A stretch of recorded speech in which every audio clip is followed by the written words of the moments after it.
Vamos a dar comienzo a la conferencia de hoy. Para nuestro diplomado siempre es un honor presentar a Jason, que nos ha acompañado casi desde el principio en este diplomado, lo cual se lo agradecemos mucho. Y voy a dar lectura a un breve currículum. Está considerado como uno de los más influyentes profesionales en el movimiento de la construcción verde de hoy. El trabajo de Jason ha tenido un fuerte impacto en la forma y dirección de la construcción verde en los Estados Unidos y Canadá. Y es uno de los más solicitados conferencistas y consultores en una amplia variedad de temas de edificación verde y sustentabilidad. Jason es el CEO de Cascadia Green Building Council, organización líder en el noroeste del Pacífico norteamericano en el campo de la construcción verde y desarrollo sustentable. Cascadia es un capítulo tanto del US Green Building Council como del Canadian Green Building Council. Es el autor de Living Building Challenge, un programa internacional de construcción verde, así como creador de FAROS, el más avanzado sistema de evaluación de materiales de construcción en América del Norte. Jason es conocido como un líder internacional en el movimiento de arquitectura verde y ha dado conferencias sobre sustentabilidad a lo largo de Estados Unidos y Canadá y otros países. Su trabajo en el campo del diseño sustentable ha sido publicado, reseñado en docenas de periódicos, revistas, congresos y libros.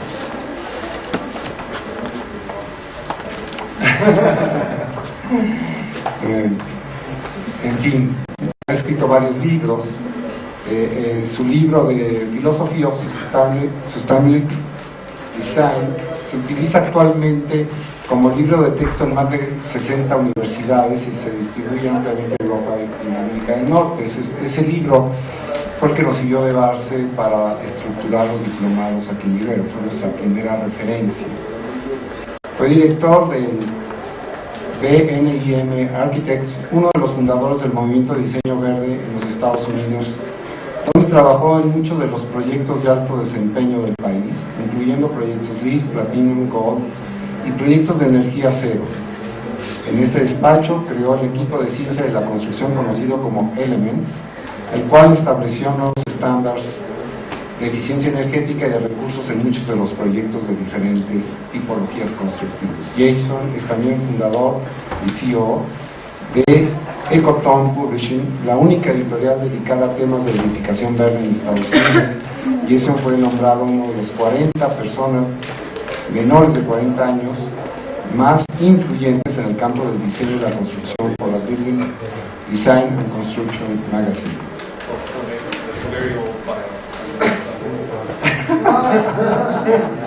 Ya tiene 50 años.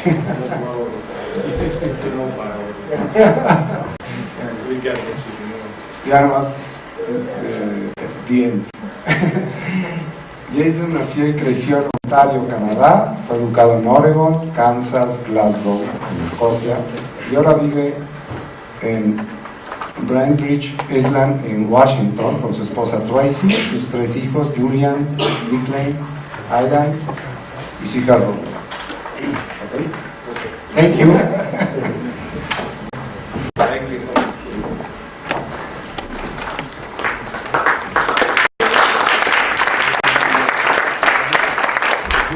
First of all, is this on now? Yes, check. I've got to get you the new bio. That's an old, very old bio. But thank you. I'm actually going to share something with you in a moment that I'm very excited about, that hardly anyone has seen.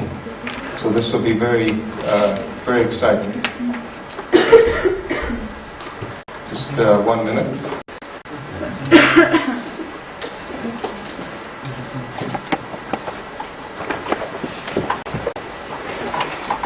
So, before I do, welcome to those that are just coming. I realized as soon as Jorge started that was a bio from 5 years ago. So we got to get to the new one. I have been coming for a few years to Nero, and I always enjoy coming. In fact, I made some very strong friendships here, and some strong collaboration. So I have a feeling that I'll see some of you again. It's been the pattern so far, where I meet students and other faculty, and then we meet again in some other fashion. I had lunch today with two former students that practice here in Mexico City and are doing a few living building challenge projects here in Mexico. And it started with them attending the seminar, the first seminar that I taught at Ibero a few years ago. So it's really great to see that evolution. And I apologize to begin with that I can't speak in Spanish to you tonight. You wouldn't want me to if I were to try. You'd tell me to go back to speaking English. So I hope I can be as clear as possible, and I am open to questions. If anything is, is not clear, please don't hesitate to let me know. We have a lot of time together tonight, which is fantastic. A lot of the lectures that I do are around an hour, and an hour, amazingly enough, is not enough time often to get deeply into things. As other professors, I'm sure, know, it takes longer. So we have, disco. Yeah, we're going to have disco. Yeah, we don't need those. We are going to talk for enough time tonight to really get into quite a few issues. That's another color. There's no color. Okay. How was the light for you? For me, it's very distracting. So. Okay. No more. So we're going to have time to get into great detail with some things, but still, even at 3 hours, it's not enough for other topics. But how many are going to be tomorrow night with me in the class tomorrow night? If you could raise your hand. So if you'll either be sick of me or you'll have more you want to discuss by then. But we're going to have more time tomorrow for those students. And tonight is going to be a good setup for the students tomorrow, philosophically around what we're going to study tomorrow as well.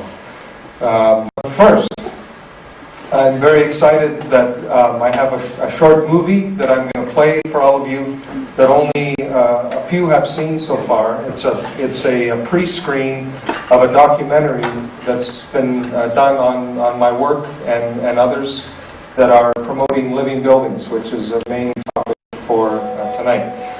And I'm pretty excited about this because this film crew, very talented film crew from Canada, from Vancouver, Canada, have been following my work and the work of the Institute for several years, including they came to Ibero a few years ago. And there's even a small clip, I think, in this version of one of the classes I taught at that time here at the university. But I wanted to show it to you because I think that it does a good job of introducing the issues that surround the topics tonight. And while it's a little long, I think that it does such a good job. I'm very excited about the film. At framing the issues. And the speakers that are included in the movie are world class. These are some of the top sustainability thinkers in the world, and to get them collected in this movie is very special. So with that in mind, I'm going to play the video, and then I will begin the formal lecture after that. Does that sound good? Yes? And let's see if the sound.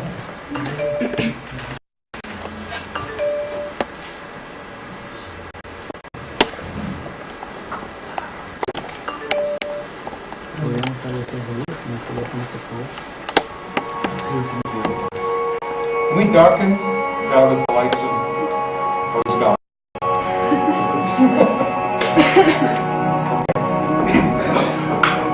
For too long, we have bought this lonely myth that we are somehow not nature, that everything we touch turns to soap.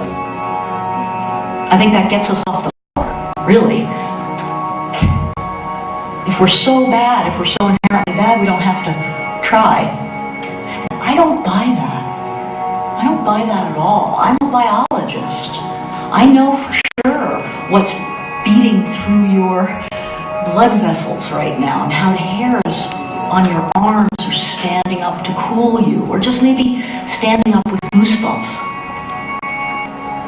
You're biological beings. We are biological beings. And that means that, we are nature. And I think for too long, we've forgotten that.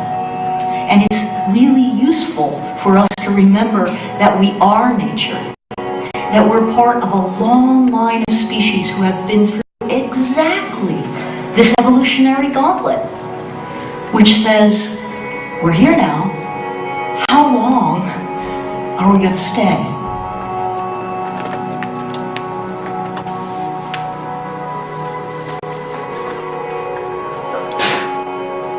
We're losing every major environmental battle on a global scale.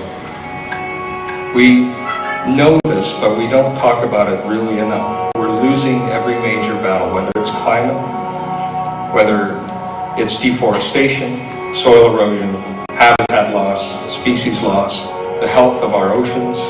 We're losing every single battle. And there are whole cultures that in this century are going to disappear. Most likely.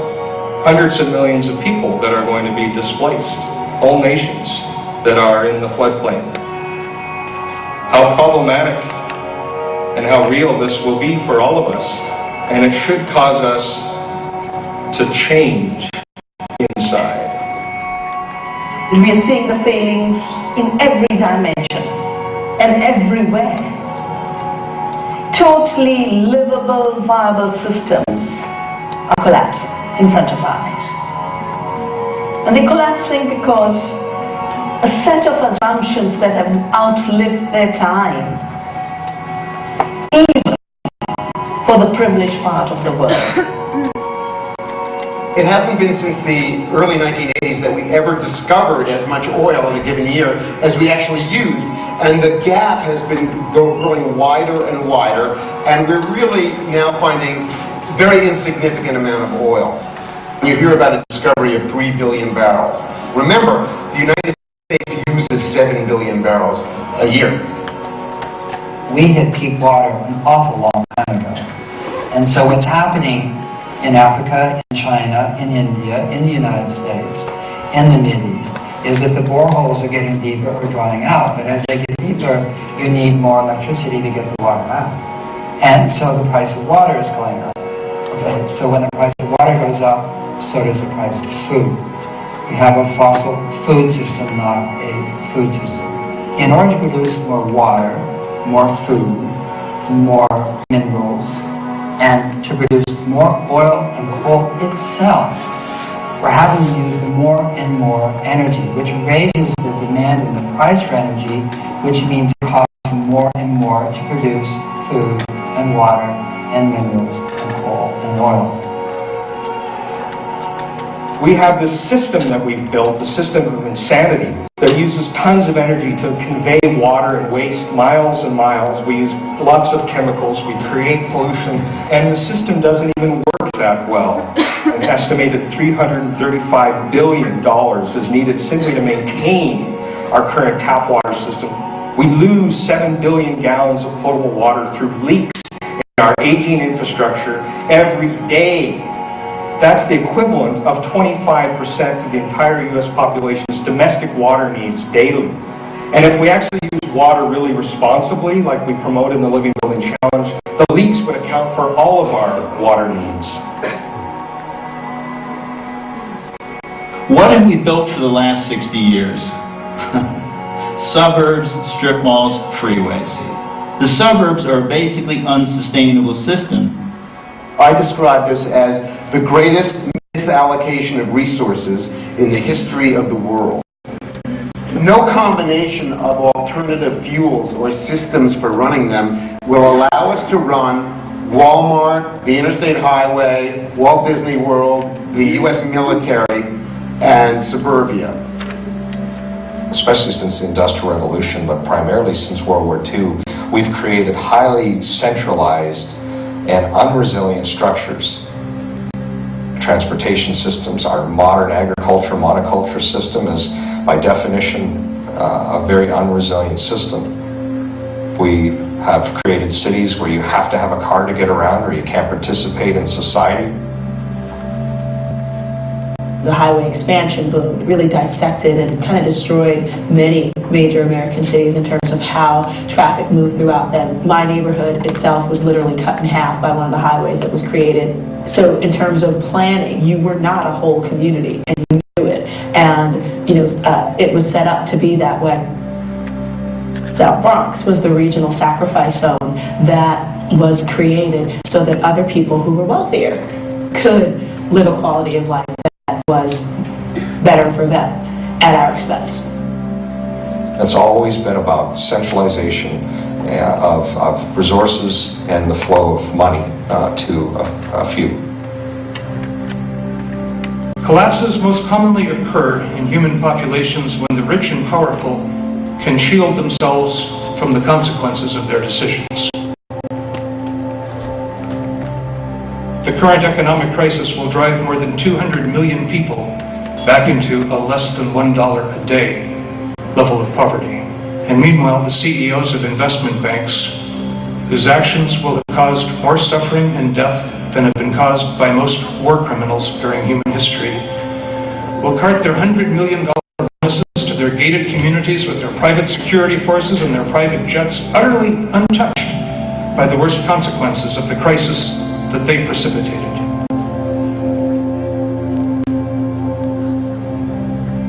It's important that people are aware of the magnitude of the challenges that we're faced with. We're defined by how we respond to those things. Sometimes people, they go into a denial. They hear it and then they try to, they try to pretend that it's not there because it's too hard to deal with. It becomes debilitating. It becomes depression. It becomes anger. Either spectrum isn't healthy, but it's real. And we have to sit with those reactions and then move towards a positive living future. And that's all you can do, despite all the stats about how much urgency there is. We're starting to catastrophize the future. And the catastrophization of the future is not really helpful. And you're seeing it on the literate side. I won't call it the left, but it's not the right. And it's based on really good data. It's totally understandable. Then you're also seeing catastrophization of the future on the right. And they do it without any data whatsoever, because what they've learned is that fear is a very powerful political tool. Right? For most people, they're in the middle. They're maybe leaning one way or looking the other way, but they are numbed by this polarity, by this divisiveness, by this binary way of approaching the future. So there's this strange place where you come to in this country where it's more easy to imagine the end of the world than the end of capitalism. The convergence of patriarchy and capitalism laid a very convenient boundary. I call it the creation boundary. And not only did it exclude the real creativity, the creativity of the universe, the creativity of the earth, the creativity of women, of each of us, it did something worse. It redefined destruction as creativity.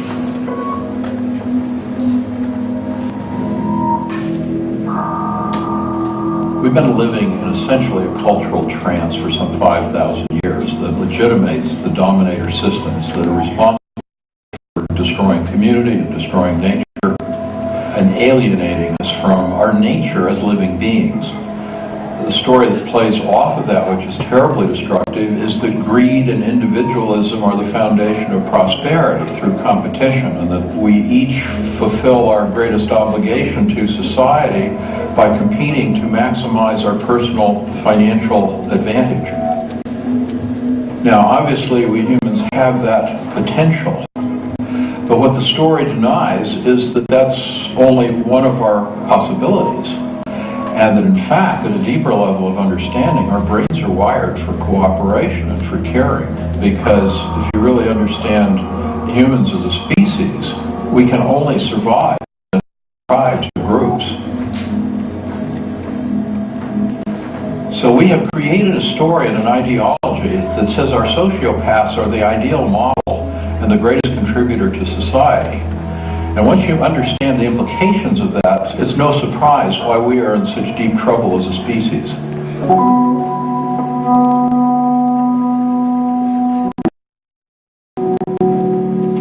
We've created an environment in which nature is really irrelevant, and our purpose now to live is to make money. And so the economy becomes our highest priority. There begins that huge disconnect. And so when we say we can't afford to reduce greenhouse gas emissions, it will destroy the economy. Say we can't afford to stop clear cutting, or we can't afford to stop dragging weights on the bottom of the ocean because we can't be globally competitive. When we say we've got to spew poisons into the air, water, and soil because that's the price of doing business, we elevate the economy above the very things that keep us alive. And I believe that the roots lie in our disconnect from the natural world.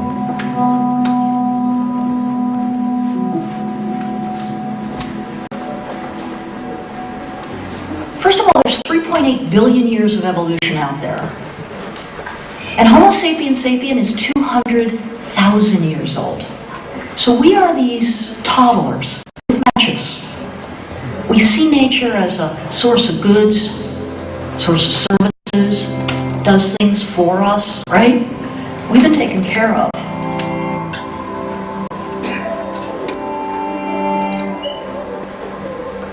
It's pretty easy for us to be seduced by our own success.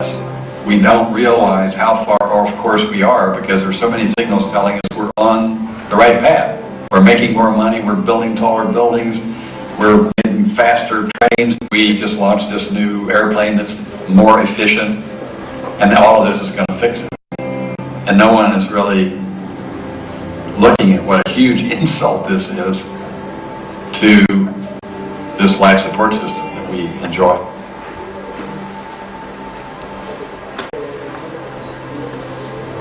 There is a ton of active campaigns that tell us to wait, don't worry, it's okay, there's no problem here. It's like Ulysses trying to get past the sirens, and the sirens are the status quo that tells us keep shopping, don't do anything different, it's okay. The people around you, your loved ones, your employer, your colleagues, they'll say things like, why are you so worried about this?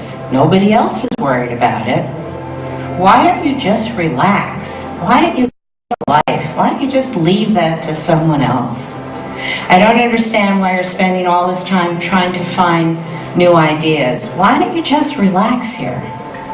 The one consensus that we have is that we should ramp up a campaign to sustain the unsustainable.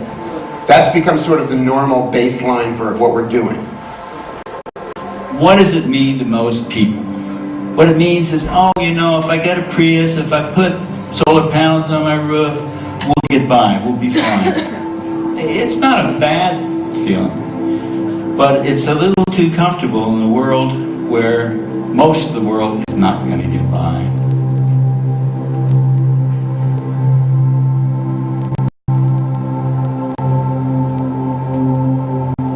We bought into a somewhat fatalistic viewpoint that we can't really change too much too soon, that people can't change quickly.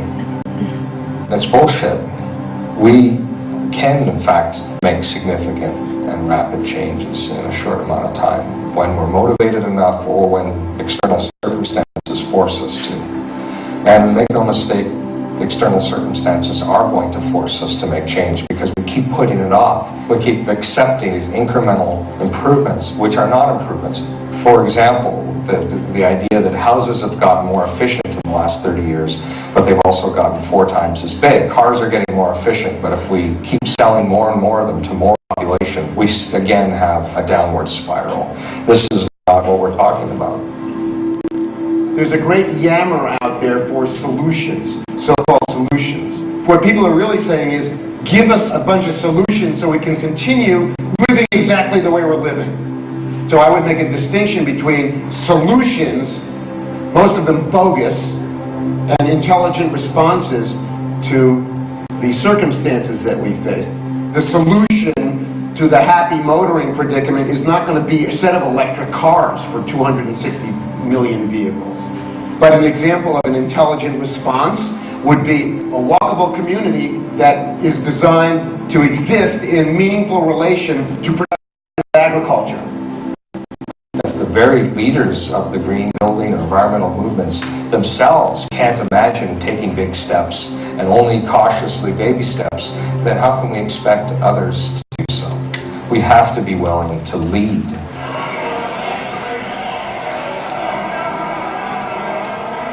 We have an uncontrolled amount of toxic chemicals in the building industry. We have no hells in our products. I don't care how expert you are in green materials. You have no frickin' clue what's in our materials. Our manufacturers don't know what's in their materials because they get it from others that don't know. And this is a real problem.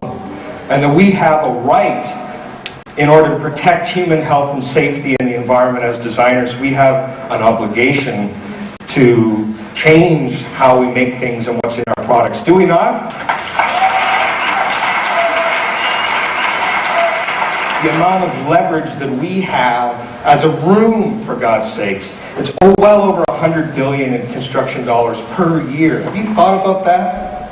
We have to find our point of greatest leverage because we are just a subset of a larger industry, which is a subset of a larger culture. Right? And we need to figure out where we can get the biggest damn stick we can find. And we need to figure out where we can place that stick. And we need to then collectively pry open the possibilities. What troubles me the most, I think, is that we stopped with this idea of just reducing the amount of damage we're creating with these buildings. All the categories of LEED, even platinum, is just third-party certification. You're doing less damage to the environment than everyone else. And doing less damage is inappropriate. It's a vulgar act in today's world. And each act has to be loving or regenerative or restorative. It takes a whole shift, I think, in consciousness to get to that point. I'm fascinated with this concept of Zugenruhe, this phenomenon of migratory restlessness that happens with species that travel based upon environmental conditions. And there's always the first in the herd that begin to have this restlessness. I think that this describes what we're going through as a species in the early stages of migration. More and more people around the world are beginning to understand on some deep psychological level that the conditions that support our well-being are changing, and they're changing rapidly. Soon, the conditions we need to survive are not going to be there. We have to be willing to migrate to a different way of thinking, a different way of being. Our future as a species, our survival, our health, our well-being, depends on creating societies, including economies, that mimic the structure and dynamics of Earth's biosphere. And so much of that is rooted in our built infrastructure. And so the living building challenge is about getting the structural piece of that in place. The living economies work is about getting the economic institutions in place so that as a species we can function as a healthy living system rather than as a malignant cancer. For so long we've been hired as biologists to do the body counts. But instead we're coming in and saying, what's the ecological story of a place? What are the ecosystem dynamics of this place and the ecosystem services? And who are the organisms that are most key to that? And what are their strategies? And the ultimate goal is for us to become one of those organisms. You know the difference between an invasive species and a naturalized species? Is the naturalized species gives something back to the system. It's a welcome species. It's a generous species. What we're doing is creating habitat for our species within a larger network of species that is life. And that's our mission. To think that we're designing things is a failure of our industry. As a metaphor, a building and a flower have some things in common. They're literally rooted to place. The flower can't get up and walk around to get the resources it needs. The plant has to get all of its energy from the amount of solar energy that it can harvest in the place that it's in, and that's it. It has to get all of its water from the amount of precipitation that it can access in its root system. And what we're saying is, if you're in the desert, you have to think like a cactus. So it has to live within the carrying capacity of its place or the plant dies. It also operates completely pollution-free. It doesn't degrade the soil. It doesn't introduce toxins into its immediate environment and therefore harm life. It actually creates more biodiversity. It builds soil. It promotes health and well-being. It actually produces fresh air. And it's comprised of integrated systems, again, the likes of which we only wish we had.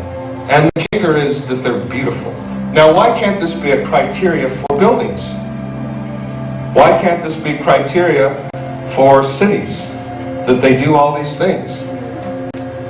This is not about utopia that we won't have any impact on the earth. We are going to have impact, but how are we going to do it?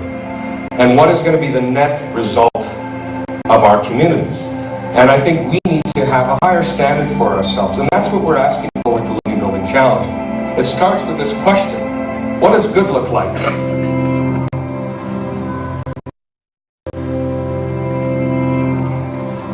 It is a game changer for this garden and really for the world of botanical gardens. We're the first in North America to attempt anything like this. As I've worked on this building, I've become a part of the building, part of the process. As we have all of the things that are happening with the eco-machine, the water reclamation part of this building, and the microorganisms, and the fungi, and the plants, and it really struck me that I'm a player in this, and that I am an integral part, but I am not the being that dominates nature in this, that I am a part of a living cycle.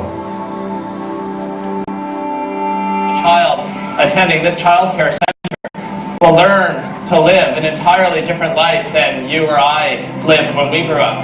They'll expect their black water to be treated. They'll expect their water to come from the sky.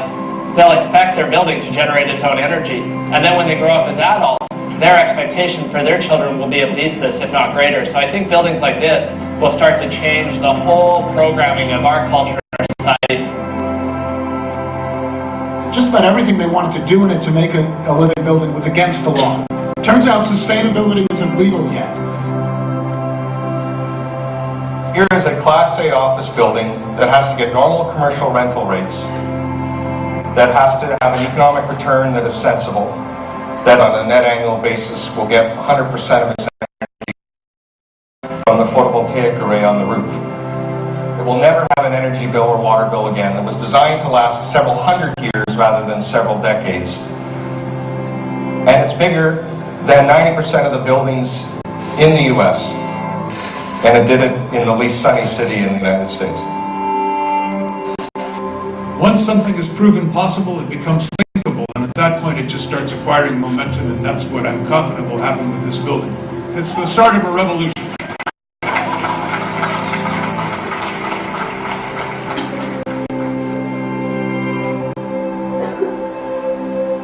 We need to help society reimagine the possibilities of a profoundly ecological and positive future that is inspiring.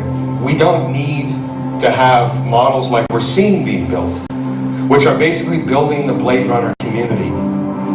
In 30 years, they will be standing there like empty relics of an empire.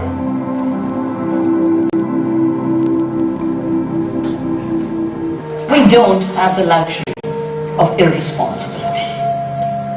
There is no externality, because every action comes right back. If not immediately, in our times, in the lifetimes of our children. And how could we knowingly destroy the lives of the future? The narrative that we have is so lame. It is the old story. It is the old ideas. And it can only be produced with the help of billions of dollars of media money, the Koch brothers buying all the newspapers, Fox News. It's on its last legs. It is on life support. That life support is the concentration of wealth in this country. And it cannot stop what is happening here. It cannot stop it. Ideas cannot be stopped. The old systems are failing to solve the problems for which we created them. It's either learn or die at this point. Working together, we develop new ideas and we start to create the experiments that will give rise to the future. I see the awakening of a new consciousness spreading very rapidly. You start out with a nucleus of people who have a new perception. Together out of our conversation, we develop the language, we develop the stories, we develop the examples, the demonstrations. As we create these new models, we are creating the future. We are creating the new institutions, we're creating the new possibilities. That gives more people an ability to line up to pull their life energy away from the dominator system, the destructive system, into the new system, and align with these ideas and values until ultimately that new system displaces the old system. There is another way. And when enough people realize we have to make a switch, that there's no choice, there is no more debate even amongst those ideologically opposed, that we have to change everything, we will have had a history of building another paradigm. The creativity of the earth, the creativity of all of humanity, in all its vibrant diversity, is inviting us to unleash their creative and compassionate energies in an interrelated world, where enriching life, enhancing well-being becomes our focus. We are life. Life creates the conditions that are conducive to life. We have no other goal or aspiration to determine what we should do politically or in commerce or in our schools or in any other institution. We create the conditions that are conducive to life. That is what life does. We can't move to a place of regeneration without reconnecting with life. This is the final gap. Unless we are actively falling in love continuously with the life that sustains us, we are not going to make the changes that we need to see. The question for the birds that built this nest is, how will the chicks fare here? That's the only question. That's the only question that matters. And as we build these, that's the only question that matters ultimately too. Because in how we build this, there really is not a very big jump to how we take care of this. The world's first living buildings are now built. This is just the start.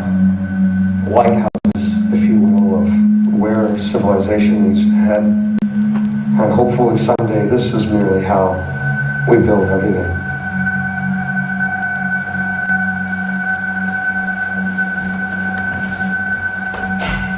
All right.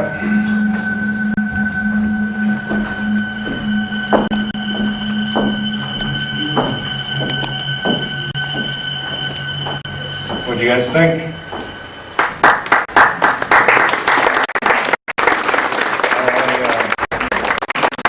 I realized the class doubled during the movie, especially in the first half of the movie. A lot of people came in, so welcome to all of you that came in late. You missed the good first part of the movie, but I hope you got a sense of the theme. A lot of those people are people that I greatly admire that are featured in the movie, and this is a movie that we're still doing some final tweaks on, but will be released around the world pretty soon. So this is a sneak peek of this documentary. I'm really a fan of the movie, obviously.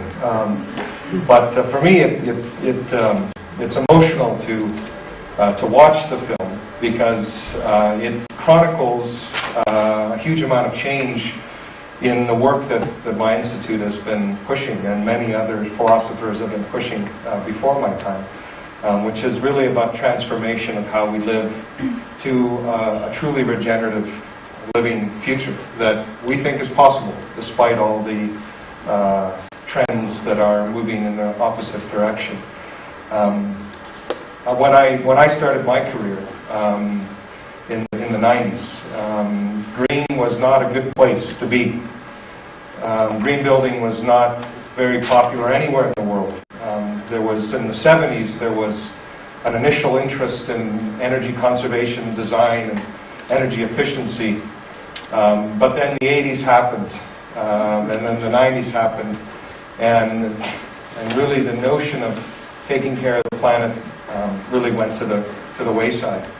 And it wasn't until the end of the 90s that there were a few people, thanks to some pioneers like some of the people in the film that kept pushing these ideas. There wasn't until the end of the 90s that some critical mass started to pay attention. But you could almost fit all the people, at least in the United States, that really were passionate in this one room, which is not good. But then in a few years, as we reached 2000, 2001, 2002, the movement began to grow. LEED became a program that took off. It didn't start until 1999. People don't realize how recent this trend really was. It went from just about energy in the 70s till nobody was interested in much of anything, until suddenly it began to become more holistic. And it was in this time in the late 90s that my great mentor and I, Bob Berkebile, who was one of the gentlemen in the film, started talking about living buildings, which was before LEED even existed, as a philosophy. There were others around the world. Bill Reed, that some of you may know, that was talking about similar ideas, and Bill McDonough, and Sim Vanderin, who's in the film, and people before us like Buckminster Fuller and others were talking about these ideas, but most people probably were crazy, right? That this was too hard, that really we didn't need to worry even about these issues at all, that we'll figure it out without needing to worry. As the trends continued, I became very concerned that we weren't figuring it out. In fact, the trends were worsening.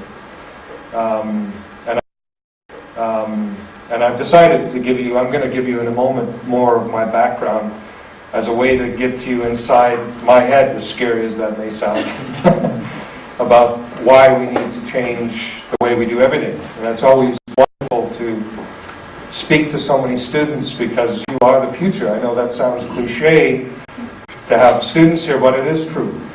And there's nothing better than a cliche that's true. The future is in your hands. And for me, I have to say that the amount of change that's possible in just this room is remarkable. The amount of change agents potentially in this auditorium right now is out of this world. So I know we can do it if we get this generation, your generation, and your maybe younger brothers and sisters to really understand the shift that has to happen. And for me, the shift happened quite early, and I'm going to tell you that story in a few minutes, a shift in the way of thinking. But around 2006, or 2005 actually, I was at the time, I was an architect in a very successful architecture firm. It looks like we lost our image. There it is, it'll be back.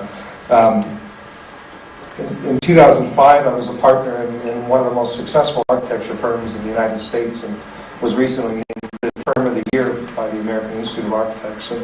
And I had everything that an architect was supposed to want. I was the youngest partner in the firm's history by 12, 15 years. This was a major firm, winning awards all over the place, getting the best commissions, and I decided that I had to quit the firm. And that I had to leave this, sell my stock, and do something different, because I felt at the time that I wasn't making enough difference in the world, and that I had to figure out a higher point of leverage. And leverage is a word that is very important to understand. And I mentioned it in the film about getting that big, damn long stick, yeah? And finding a place to have the most leverage that you can have in your career.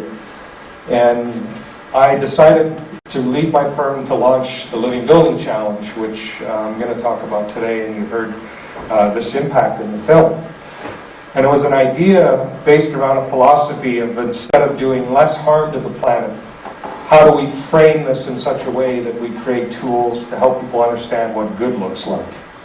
It's not very exciting to do less damage to something, right? How do we figure out how to create a wonderful, positive environment for the future? And shouldn't we be smart enough as a species to move in that direction? So this is why I quit my practice, which people in my firm thought I was crazy, that why are you doing this?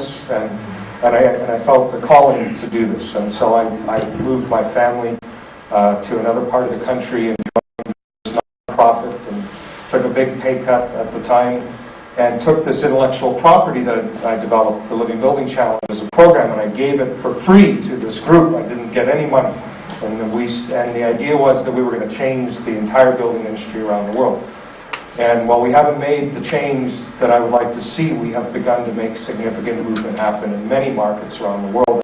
I've got projects all over the world now that are following the Living Building Challenge, including Mexico. And just came from Bogota, where I was presenting the challenge, and then Belize right after that on my way here. We're hoping to do some projects. And next month I'm flying to Australia, where we're doing a whole bunch of living building projects, and this is catching on. And so for all those people that thought that I was crazy, screw you. Maybe I am crazy, but maybe some of you are crazy too. And I like crazy people as long as their heart is in the right place and that they give it, I'm going to swear, give a shit about the future. So this is what I want to talk to you about, is this kind of change. We launched the Living Building Challenge in 2006, and in 2009 we had built the world's first living buildings, which was a remarkable achievement for, I think, the building industry. And then we started to get more and more projects come in the fold, and it's very inspiring to see. So with that, I'm going to switch to my slides. The movie compelled me to tell a little bit more of the story. And maybe I don't need, can you hear me all right with this? I don't need to stand near the microphone. And I've got to figure out how to get out of here. Yes, first step done. Second step. It's all distorted, but it's not. Just to come here. And this is the beautiful thing, yeah? And I love flowers. Flowers are the theme of our program for many reasons, as I mentioned in the film. And let's see if this is working in a second with the projector.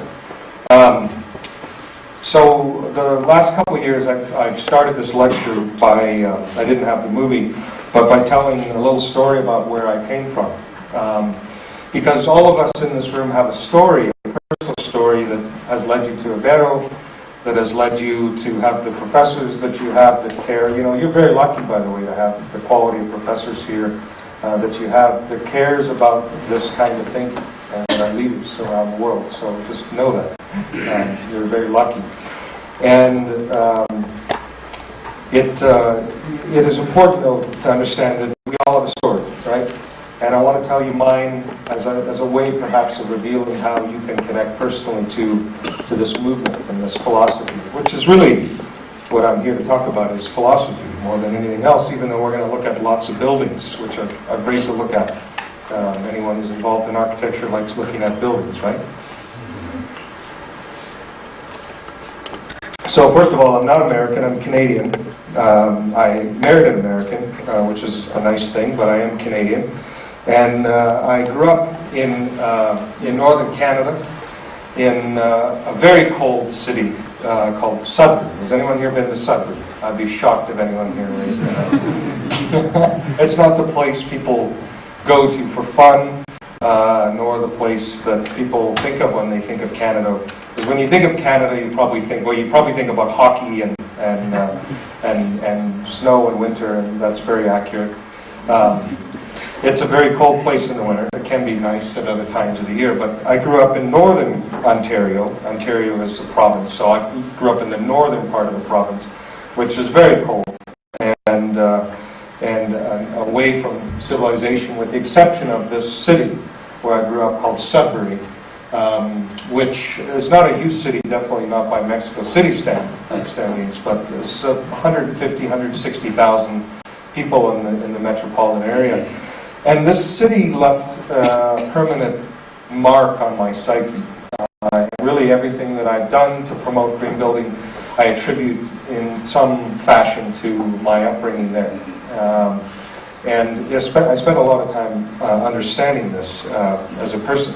If you go back, all of us are products of our environment in different ways, whether we like it or not. So Mexico City, whether you like it or not, is influencing every moment of your being if you come from here and now that you live here. And certainly many of you came from other parts of the country or other places. I came from a place that a few hundred years ago was this pristine wilderness that had these giant trees that was very famous. Canada is also famous for its trees. And then they built, back at that time, a rail line through the town as, part of progress. And it was just a small outpost. And then they discovered that there was minerals in the town. And suddenly, because they discovered minerals, it suddenly was a more popular place to visit. And so they had to begin to change the place as people moved in. Now, if you went back even deeper in time, way back, to the age of dinosaurs, you would know that the second largest meteorite to ever hit planet Earth that we've discovered slammed into my hometown and maybe caused the extinction of many species. But you can see, I think I have a pointer, this lake, which is kind of round, and this shape, you can see this shape, is where the meteorite slammed down and crashed long time ago. And it left this incredible rich vein of ore, and to this day is the richest vein of nickel anywhere on the planet. And so majority of the Earth's nickel that all of us today use every day in our lives, and nickel is in batteries and stainless steel, in so many applications, came from my hometown. And there were other things. There was some gold, there was some copper. Here's the size of the impact crater, which is a very large area. This is not a small meteorite that hit the planet. And it's almost like a donut. In the middle is a small fertile area, and around the perimeter are rocks and different things. But this created a boom, and people began moving to the town and moving to the community and trying to get at the rock. And in the earlier days before this, even these photos, this is only from the 1950s here, they really started to change the landscape. And what they did to those giant trees that I mentioned is they cut them all down for miles and miles around, cut down all the trees and took them all out. And then, of course, there would get more soil erosion. Things take a long time to grow in cold places, and so the scars on the landscape were significant. And then they began to take these trees and have giant open pit fires, because to extract the ore from the rock required a great amount of heat, and they would burn these fires all day and all night and all day and all night. You can imagine the pollution and the lungs, right, and people breathing this. And what they did is they acidified the soil and killed off all the remaining life. They killed all the fish in all the lakes, and there's tons of lakes in the area, and they stained all the rock that was gray black and created a moonscape from this incredible landscape that was full of trees. That was an amazing place. And then now was this moonscape, so much so that in the 1960s, the U.S. Space Agency dressed astronauts up and sent them to my hometown, and they jumped around the rocks because it looked more like the moon than any place that they could visit at the time. This is where I grew up. And this is some of the landscape. This is the natural color of the rocks and what they look like, because this is when they cut through, and this is how they were stained, and these are some of the mining shafts that you see around the landscape. So this was incredible devastation, incredible. If you have environmental studies textbooks, perhaps you've taken, you might find my hometown in there. And you might see this photo, which is pretty famous. This is the world's tallest smokestack. and was part of the solution at the time to the pollution. And if you can envision those giant open pit fires and the havoc that it caused on local air pollution, well, at some point the people there had enough and they started to modernize the mining process.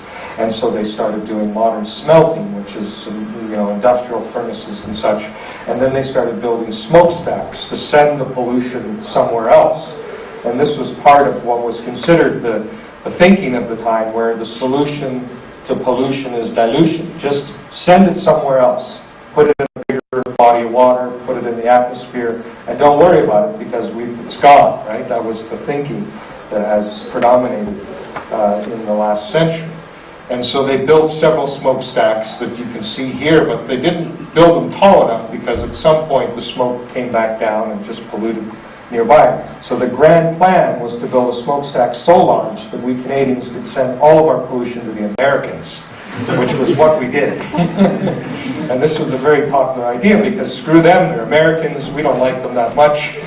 We will give them all of our pollution. They certainly give us lots of bad things and so on. And that was the attitude, which of course is not a good attitude, but that's what they did. And there is a legacy of cancer. If you follow the plume downstream, there is a higher incidence of cancer downstream. So not good. But what it did do is it did stop the concentration of pollution locally. And then in the 1970s, they began to have environmental thoughts about, well, maybe we should clean up this place. And there was the rise of the environmental movement across the world, and certainly in Canada it was a big issue generally. And it was in this frame of mind that the community leaders decided to force the mining company to clean up the environment and begin one of the world's largest reforestation, regreening campaigns anywhere in the world. And this is then when I entered the world in the early 70s and started to become part of this process. And for me, this was interesting and was part of that record, as I mentioned. When I was little, I used to think this was a cloud-making machine, right? This is where, and I was very proud when we made clouds in my hometown. Not the wrong kind, but nevertheless, I, at an early age, became involved in this regreening because all the school children were required to participate in school projects, and so we planted trees everywhere. And this was very powerful to me because when you live in a place that is so degraded and then you participate in the regeneration of this place, it begins to affect your thinking.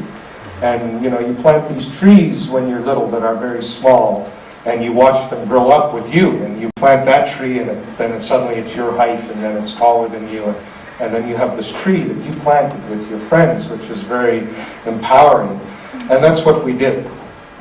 This particular slide is just showing how damn big this is. So the Eiffel Tower would come up to about here. And this was the former World Trade Towers, the tallest structure in New York. This is a big smokestack. And this is some of the impacts. For those of you that don't know, this is not the color water normally comes in. Sarcasm.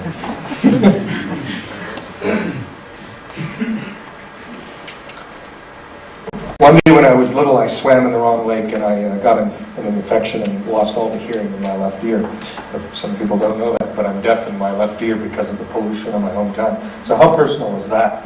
So I grew up without hearing in one ear because of this bloody place. Right? And all of us are complicit in this, right? Because you all buy nickel from my hometown. And this is the notion that we all live downstream from somewhere. We buy a lot of things in Canada from Mexico. And in Canada, we don't think about the impact on the health of people in Mexico when we buy your stuff. But we know that we have had a huge negative impact on the lives of millions of Mexicans through our consumption. And in turn, you may not think of it, but Canada, which is one of the richest countries in the world, you have in turn impacted us because we are all connected. We are all one people, right? One species together here. And when we do something like this is part of the regreening campaign. Here's me in high school. This is what I looked like back then. I didn't have a belly. I didn't drink beer.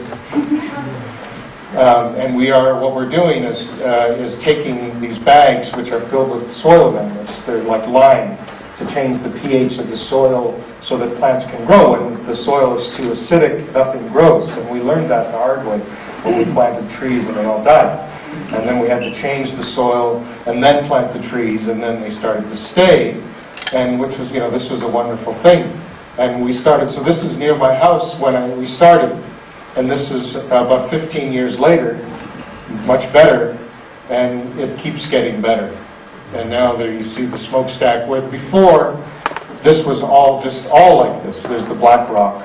And now when you look across, you can't see the black rocks as much, and there's all these trees. Again, things grow really slowly in northern Canada, especially in poor soils. And this is a more recent photo of the area, and this is the fall colors.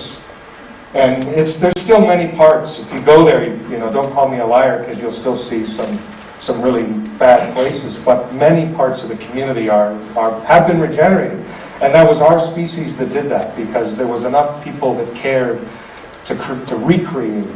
And for me, this is the fundamental lesson. It's very easy to be hopeless when you look at the trends that are happening around the world.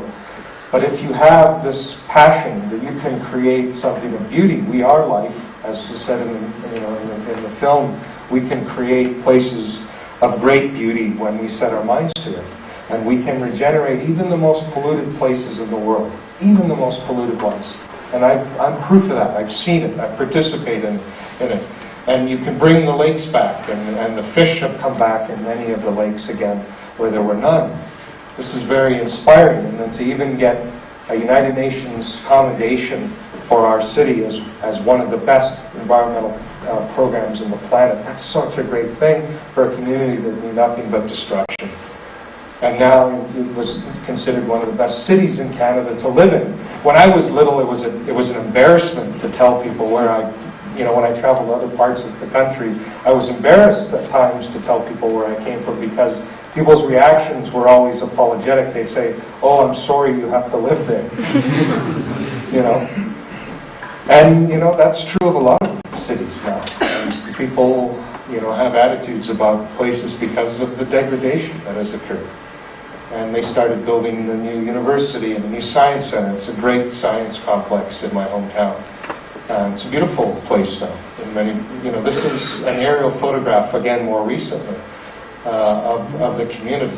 And what a beautiful place, yeah? It looks good. You wouldn't know that this was one of the most polluted places in the world. Just a couple generations ago, right? So that is part of the story, that we can create change. Now, I became an architect. This is the second part of the story, because of my hometown as well, because I saw the carelessness that occurred through. How many people are in architecture here? It's a lot, yeah? It's just about everyone. I know some not. So this is now, why care about design? Why get into architecture? And for me as well, it had to do with this kind of impact. So I had gone through this lesson of destruction and regeneration in my hometown. And when I got a bit older, not long before I was to leave to go to university, there was a boom in nickel prices again. And so when nickel prices get high, lots of people come to your town to get rich quick. It's the way of the world. And so a bunch of developers from another community came into my hometown, and they bought a whole bunch of land at the outskirts of town, not too far from where I played, And the first thing they did was they cut down all the trees that my friends and I had planted as little kids, which was very, very hard for us. And then they stripped away all the soil that we had labored so hard to change this, the soil with the soil amendments. And then they looked at this rock that they had uncovered that is unique in the world, and they blew it up to make it flat so they could build a dumb box to store shit that we didn't need in our homes to begin with. And this is the cycle of consumption and greed, right? And I saw it act all over again. And this time not from a mining company, but from just general commerce. And design. You think the city leaders would have thought about this more carefully about how they designed and approved the development. So I decided when this development happened that I was going to be a different kind of architect, that I was going to help change the way we design things and start by honoring and respecting the uniqueness of place, because clearly we need buildings, we need places of commerce, we need universities. This is part of our culture, but it's how we create these places, it's how we design them. And we can design places of great beauty, great functionality, that do not have the negative impacts on the environment that most of our structures do today, that don't have as their end product this kind of aesthetic, this kind of impact. And this could be anywhere, right, in the world. This is your community as well. This is Mexico City, this is Bogota, this is now Paris in many places, this is everywhere. And we can do better. We're not so stupid. We act it sometimes. And so these are the fundamental lessons that I took from my hometown. Never ignore the uniqueness of place. Respect and preserve the past. Without a healthy environment, you have nothing. But with will, we can restore any environment, no matter how degraded. And this is the framework for the Living Future Institute that I run, the Living Future Challenge, which is a framework for the remaking of everything in society, the Living Building Challenge, which is our premier program for buildings, the Living Product Challenge, which is coming out this year in 2015 as a new framework for the remaking of all of our products, whether they're building products or personal products, and the Living Community Challenge, which is community scale thinking that follows these principles that those in the class tomorrow will be working with as an idea. So these are some of the things. Now the film did a great job, I think, of framing the philosophy and framing the change. And so I don't have to go into great detail, I don't think, on this, but my belief fundamentally is that change is coming whether we like it or not. I mean, change is a constant. It's a question of how rapid, how significant, and how destructive this change will be. But when you look at just population alone, we know that the magnitude of change on a worldwide basis is phenomenal. So when many of you were born, the younger students here, there was 5.5 billion people in the world, and now there's over 7 billion. And 2 billion people. We're going to be adding another billion in the next decade, approximately. These are approximate numbers. So another billion people. Think about all the impact we're having now on all planetary systems, and within a decade, another billion of us will be on the planet. And even though population rates are declining, which is a good thing, there is this inertia that is happening, such that we'll be adding another billion very soon thereafter. Right? It took most of human civilization, most of human history to get to 1 billion. If you look at the span of human history, it took almost all of it. If this was like an hour of our, if you looked at a clock and human history was an hour, it took all the way to the last couple minutes before midnight, before, a whole hour, to reach 1 billion. And then suddenly in the last little bit, all these other billions show up, right? This is how fast we're changing everything. And this is going to have huge impact. So the notion that we're not going to be operating very differently around the world is what's crazy. The notion that we can live exactly the way we're doing now in the next decade even, and definitely in the next 2 or 3 decades, is insanity. The change is going to be rapid because of the resource allocation issues alone around the world. And so we will be transforming Mexico City. We will be transforming where I live now in Seattle. Everything is going to change. The way we feed ourselves, the way we get around the planet, our architecture, our habitat, all the things in our lives, our culture itself, the fabric of our community. What will another 1 billion, 2 billion people mean to our culture, right? Well, we don't know. But we'll spend some time on that in this lecture. And right now we're on this party of building more and more and more as if this isn't happening, right?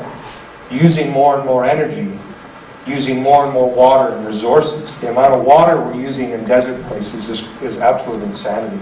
As if we can keep pumping and shipping water at the rate that we are. The amount of energy and fossil fuels we use, when the amount of fossil fuel that remains is diminishing as rapidly, is insanity, right? So this is part of the challenge. This kind of strong mentality, as was described in the film, is what we need to think about. Even without these pressures, even if we weren't growing at the rate that we're growing, cities do renew themselves, usually 30 to 50-year cycles. There's a renewal of cities and how they function, and certainly in the United States there's been many sort of iterations of how we have renewed our communities.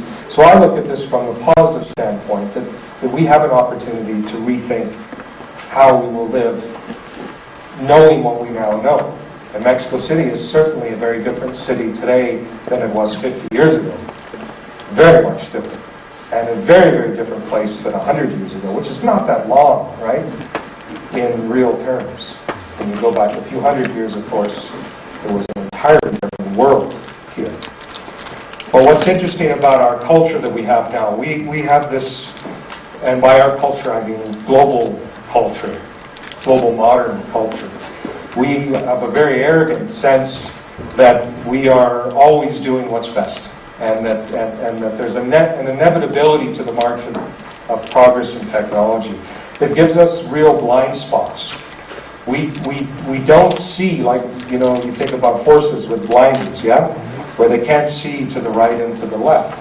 And what's interesting is how this, despite the internet, despite the increase in the amount of information we have, we're so ignorant, despite all the information.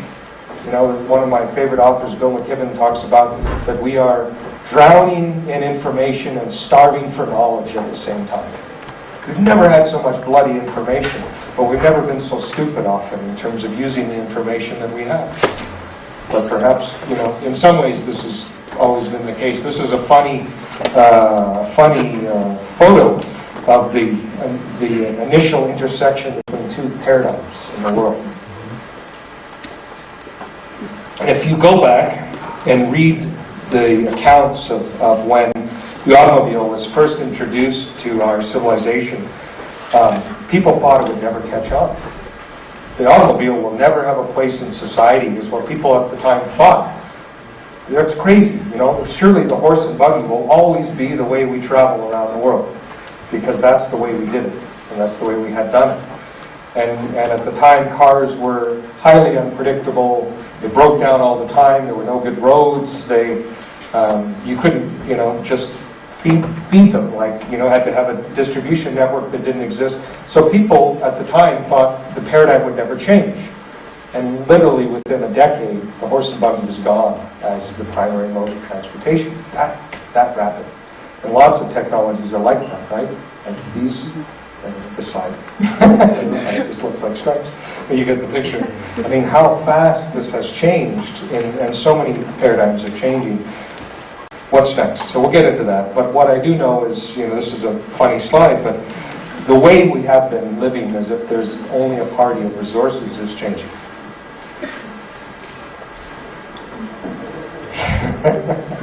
Just one indicator that we're seeing that is very sobering. I'm not sure how much percentage of the population in Mexico don't believe that climate change is real, but it's a frighteningly large amount in the United States still that try to deny that there is climate change, and certainly deny that humanity is having anything to do with it. But this is not a debatable issue amongst credible scientists around the world. And what we do know is that climate change alone, forget all the other issues that come with population increases, that climate change alone is going to wreak havoc in many ways in terms of changes to climate, in terms of changes to water, distribution patterns, rise in sea levels, ocean acidification, stresses on food supplies, etc. And sometimes the increase in storms, as we've seen in the United States, with increased numbers of tornadoes due to hotter and hotter summers across the Midwest. You can almost not see this, which is kind of appropriate because that's Beijing, and that's a sunny summer day in Beijing. The air quality is worse than Mexico City, and getting worse. And we, especially in tomorrow's class, we're going to talk about China in particular as part of our strategy. They're building new cities everywhere, right? And the question of how are people going to live is one that we need to discuss.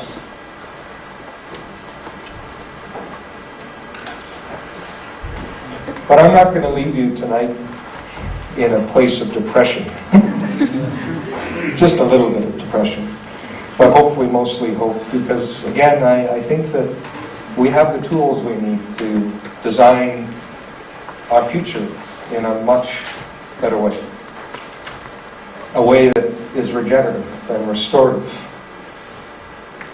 And we're going to spend time on how we can do this in our careers as architects or other disciplines that might be represented here, and get at the elegance and simplicity that we find in natural systems and the architecture of nature. Before we go on break, we're going to go on break. I think we were scheduled for 7:30, if I remember from talking with Gilda. We might do, since we got started a little bit late, we're going to push that back just a little bit, and then we'll come back and continue with the lecture. But we live in a technological age, and I'm one of the most excited people about technology that you'll find, but don't think that it will save us magically, right? That we will invent our way out of these problems, because that becomes a cop-out. For too many people, it's a way of just saying, I don't have to care because someone else out there will figure something out, so I don't have to change the way I live, and I don't have to think differently. That's a dangerous trap. A dangerous trap to be in, which is not to say that technology isn't going to do wonderful things for us, but technology also brings awful things as well. Technology in the end is simply a tool, and tools can be used for good or bad. In the end, what matters is what we decide. Which technologies we decide to adopt, which technologies, which we're not very good at, we decide not to adopt. We're not very good at that part with technology. We're good at coming up with new things, but we aren't good as a society of saying, wait a minute, I don't think we need that. When's the last time you heard companies or governments say, I don't think we need that technology. Maybe that's not a good idea. They don't say that. And we should, right? So that's another whole subject we could go into if we have time. The most important thing, not technology, is to change the way we think. And change the viewpoint in which we view the world and the way we view ourselves in relation to the world. Right? It starts with the recognition that we are nature, that we are part of a living system, that we are not separate from the natural world. There is no externality, as Vandana Shiva said. That we are all connected. That we are a part of either the solution or the problem as a species. And this is the hardest. It seems so simple when you say it out loud, but this is really, really hard for us as a culture and as a species to get at, because we have spent a lot of modern industrial age separating ourselves from nature. And if you are into philosophy, you can look at Bacon, Descartes, and a whole bunch of the philosophers that impacted thinking in the Industrial Revolution and beyond. And it was all about removing us from the natural world. And you could look at theology, you could look at doctrine from many different places, and that was also teaching us that we are separate, that we are different, that we are better, we are entitled, as opposed to being caretakers and stewards and connections with something that is larger. So this change is tough. This is a building that I helped design in the United States now, quite a few years ago now actually. And this was a LEED Platinum project, an early LEED Platinum project, and got lots of awards and this and that. But I joke that the harder thing was not to change this building and to change the mechanical systems and change the glazing. The harder thing was to change the way this dude thought. This is the facility manager. This is the person that operates the building. And just the way they do their job uses more energy than all the systems I designed. They decide to leave all the doors open, leave all the lights on. They decide not to maintain the systems very well. They don't train other people in the building because they don't care. It uses more energy than, despite all the accolades that it got as an efficient building, just whether or not that person cares. Or the reverse. Or the reverse. They can save more energy than everything that I did as an architect if he cares. And same with the other occupants of the building. So, changing our clients, changing ourselves is the challenge. And this gets finally to the framing of the Living Building Challenge, which is to say, it's not enough knowing what we know about the rate of change globally to be merely less bad. We have to figure out how to practice at a level that is truly good for the planet and for people. And even if we don't yet understand what that means in all areas, we need to try. We need to figure it out together as a community. And it takes a community to figure it out. And when you look at LEED or pick whatever system or tool you want to use, essentially it is rewarding you for being a little bit less bad. And it's understandable you have to start somewhere. Yes, that's true. But I'm interested in people leapfrogging, right? It's leapfrog. Right? It's the change that's hard, more so than the size of the leap often. And so the Living Building Challenge is really trying to get us to this place of restoration, this magical inflection point, where we start to behave like other living systems. So, for example, in Canada, one of my favorite animals is the beaver. Yeah? You guys know the beaver, the little funny little rat with a flat tail? And the beaver is kind of like people because it builds things, right? So it's actually quite an engineer, the beaver. It can change water flows and makes incredible structures out of little pieces of wood. It's amazing. But, it actually drowns lots of creatures. And people don't think of the destruction of the beaver. The beaver comes and cuts down trees just like we do, right? And then it piles them together and it takes a small bit of water and it floods an area. And all these other species, they die and they drown. And the beaver is very happy because they've made a good place for themselves. We think very selfishly. But the difference is, and here's the difference, is that if you do a species count, after the beaver has done this destruction, there's more animals. There's more of everything. They have created more niches. Yes, some things perish, but they have created net positive impacts on the environment and a greater sense of biodiversity and resilience in the place where they have come. That's our goal. We're going to have impact. We're going to drown other things. Other animals eat other animals. This is the way of the world. But what is the net impact of our decisions? Are we going to create a toxic legacy that only diminishes the potential for other species? Or are we going to create a legacy where other species thrive? Yes, I think that's where we need to head. Right? So it's not that we're not going to have any impact, that we're going to tiptoe around the planet. We're big creatures. We have a footprint. So we can, like the beaver, have a positive net impact and create places of great beauty and functioning. And this is the idea behind the Living Building Challenge, which is a certification program, but it's really more of a philosophy. We use the certification as a tool to help people achieve something, but it's more important to understand as a philosophical framework for viewing the world and about moving people to a place of regeneration. That's the point of this program that we work with, that I'm going to spend more time on when we come back from birth. So I think with that, let's take a short break, 15 minutes.